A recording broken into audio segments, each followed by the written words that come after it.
Everyone, आज हम पढ़ने वाले हैं राजस्थान जीके के प्रीवियस ईयर में पूछे गए क्वेश्चंस, जिसका हमारा टॉपिक रहेगा पुरातात्विक स्रोत, जिसके 2 वीडियो हम इससे पहले कंप्लीट कर चुके हैं। आज इसका तीसरा वीडियो है जिसमें हम क्वेश्चन संख्या 41 से लेकर के 60 तक कवर करेंगे। तो चलिए बिना देरी के शुरू करते हैं। आज का हमारा पहला प्रश्न है, किस अभिलेख में गुर्जर प्रतिहारों को लक्ष्मण के वंशज कहा गया है? किस अभिलेख में गुर्जर प्रतिहारों को लक्ष्मण के वंशज कहा गया है या बताया गया है? तो वो ग्वालियर अभिलेख के अंदर गुर्जरों को लक्ष्मण के वंशज कहा गया है। अगला प्रश्न है, अपराजित के शिलालेख के रचयिता निम्नलिखित में से कौन है? अपराजित शिलालेख, तो इसके जो रचयिता है वो दामोदर हैं, जिसकी रचना कब की गई थी? 661 ईस्वी में की गई थी। गुहिल शासक की विजय का वर्णन इसमें मिलता है और जिसके रचयिता दामोदर हैं। तो किसकी विजय का उल्लेख मिलता है इसमें? गुहिल शासकों की।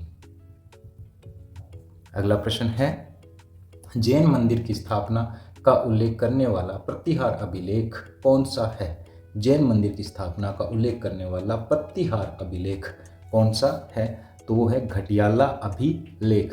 इसकी भी रचना कब की गई थी? 1861 ईस्वी में की गई थी। और इसके जो रचयिता है वो कौन है? मग्न ब्राह्मण हैं।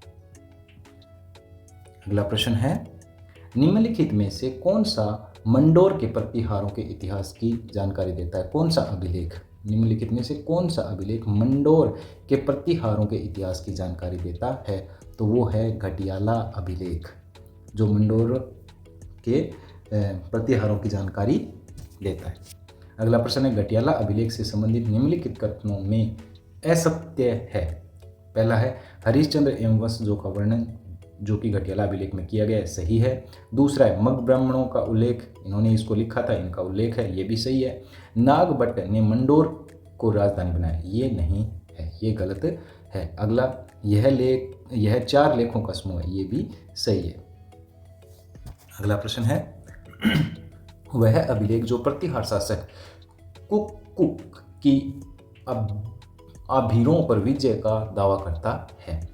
कक्कुक की आभीरों पर विजय का उल्लेख करने वाला अभिलेख कौन सा है? तो वो है घटियाला अभिलेख। अगला प्रश्न है, घटियाला अभिलेख किस भाषा में लिखा गया है? तो घटियाला अभिलेख जो है वो संस्कृत भाषा में लिखा गया है। अगर इसकी शैली की बात की जाए तो इसकी शैली जो है वो है चंपू शैली में लिखा गया है। अगला प्रश्न है, घटियाला प्राकृत अभिलेख किस प्रतिहार शासक से संबंधित है? घटियाला प्राकृत अभिलेख किस शासक से संबंधित है? तो ये कक्कुक्का से संबंधित है। अगला प्रश्न है, निम्नलिखित में से कौन सा शिलालेख प्रतिहारों का इतिहास बताता है?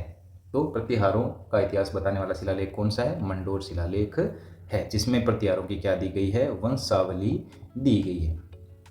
अगला प्रश्न है, बिजोलिया शिलालेख में किस वंश के शासकों की उपलब्धियों का उल्लेख है?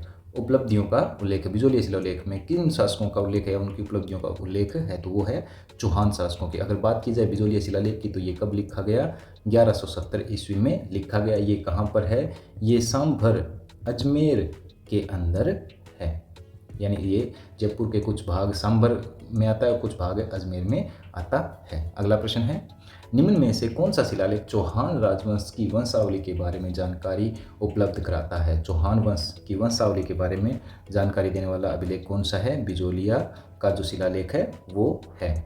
और इसमें ये कहाँ पर है? ये पार्श्वनाथ मंदिर से संबंधित है।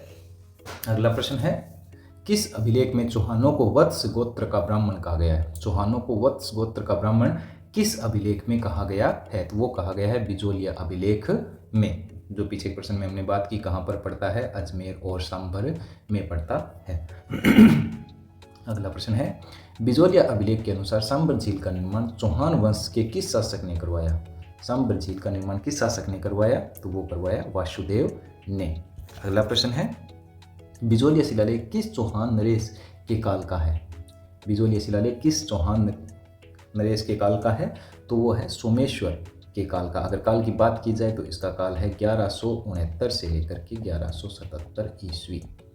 अगला प्रश्न है, जाबालीपुर, शाकंभरी, श्रीमाल जैसे नगरों का उल्लेख किस शिलालेख में है? जाबालीपुर, शाकंभरी, श्रीमाल नगरों का उल्लेख किस शिलालेख में है? तो वो शिलालेख है बिजोरिया शिलालेख।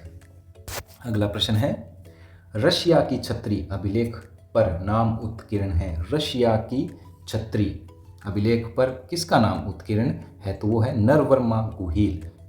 और ये कब लिखा गया? 1274 ईस्वी में। किसके द्वारा लिखा गया? बप्पा रावल के द्वारा।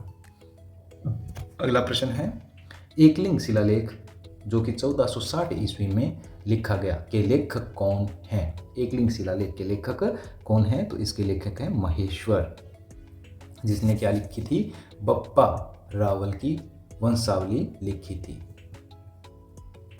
अगला प्रश्न है, बाबू के शिलालेख के लेखक कौन हैं? आबू के शिलालेख के लेखक कौन हैं? आबू कहाँ पर है? माउंट आबू सिरोही के अंदर है। इस शिलालेख के लेखक कौन हैं? शुभचंद्र, जो कब लिखा गया? 1285 ईस्वी के अंदर। अगला प्रश्न है, राज प्रशस्ति का काल क्या है? राज प्रशस्ति का काल क्या है? तो राज प्रशस्ति का जो काल है वो 1676 ईस्वी है। और ये किसके द्वारा रचित है? रणछोड़ भट्ट के द्वारा रचित है। किसने लिखा इसको? रणछोड़ भट्ट ने लिखा था राज प्रशस्ति को, जो कहाँ पर स्थित है?